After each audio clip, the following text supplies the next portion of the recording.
তো আসসালামু আলাইকুম, টু ব্রাদার্স রিভিউ চ্যানেল থেকে আপনাদের সবাইকে স্বাগত। তো আজকে আমরা Japanese cinema weather with you cinema 2019 সালে রিলিজ হয়েছে। তো চলুন আমরা মূল গল্পে চলে যাই। গল্পে শুরু হয় হোদাকা মরিশিমা নামের এক কিশোরের সাথে, যে তার গ্রাম ছেড়ে নতুন জীবনের খোঁজে টোকিওতে পালিয়ে আসে। তবে বড় শহরে এসে সে দ্রুতই বুঝতে পারে যে এখানে টিকে থাকা সহজ নয়। কাজের খোঁজে সে বিভিন্ন জায়গায় চেষ্টা করে, কিন্তু কোনো ভালো সুযোগ পায় না। একদিন একটি জাহাজে সফরের সময় সে ঝড়ের মধ্যে পড়ে যায়।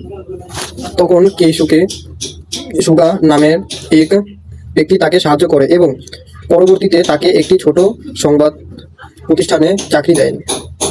এখানে হোদাকার কাজ হলো শহরের রহস্যময় ঘটনা নিয়ে অনুসন্ধান করা।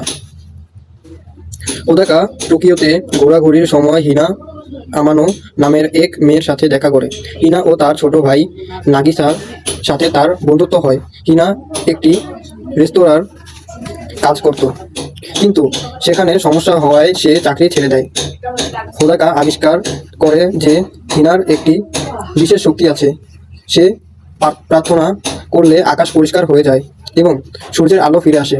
মূলত হিনা সানশাইন গার্ল বা সূর্যালোক কন্যা, যার শক্তি বৃষ্টি থামিয়ে সুন্দর আবহাওয়া তৈরি করতে পারে।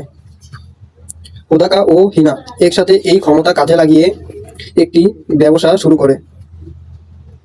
লোকেরা তাদের টাকা দেয় যাতে বিশেষ দিনে বিয়ে, অনুষ্ঠান, উৎসব বৃষ্টি থামিয়ে পরিষ্কার আবহাওয়া এনে দেওয়া যায়। এই ব্যবসা বেশ জনপ্রিয় হয়ে ওঠে, কিন্তু ধীরে ধীরে হিনা বুঝতে পারে যে প্রতিবার সে আকাশ পরিষ্কার করলে তার শরীর দুর্বল হয়ে পড়ে। এদিকে হোদাকার অতীত নিয়ে পুলিশ তাকে খুঁজতে থাকে, কারণ সে পরিবার থেকে পালিয়ে এসেছে এবং অবৈধভাবে টোকিওতে থাকছে। পুলিশ সুগার অফিসের ও গিয়ে জিজ্ঞাসাবাদ করে। একদিন হোদাকা জানতে পারে যে হিনা ধীরে ধীরে আকাশের কন্যা হয়ে উঠছে এবং একসময় পুরোপুরি আকাশে মিলিয়ে যাবে। এটি হলো প্রকৃতির একটি নিয়ম। যদি কেউ বৃষ্টিকে নিয়ন্ত্রণ করতে চায়, তবে তাকে প্রকৃতির কাছে আত্মত্যাগ করতে হবে। এক রাতে হিনা সত্যি আকাশে উঠে গিয়ে হারিয়ে যায়, যার ফলে বৃষ্টি থামে এবং আকাশ পরিষ্কার হয়। হোদাকা বুঝতে পারে যে সে হিনাকে ফিরিয়ে আনতে চায়।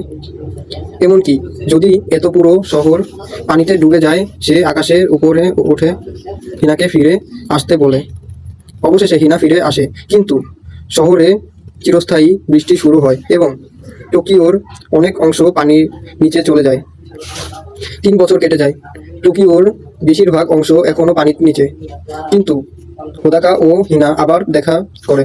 হোদাকা অনুভব করে যে পৃথিবীর নিয়ম ভেঙে হলেও সে হিনাকে বাঁচানোর সিদ্ধান্ত নিয়ে ঠিক কাজ করছে।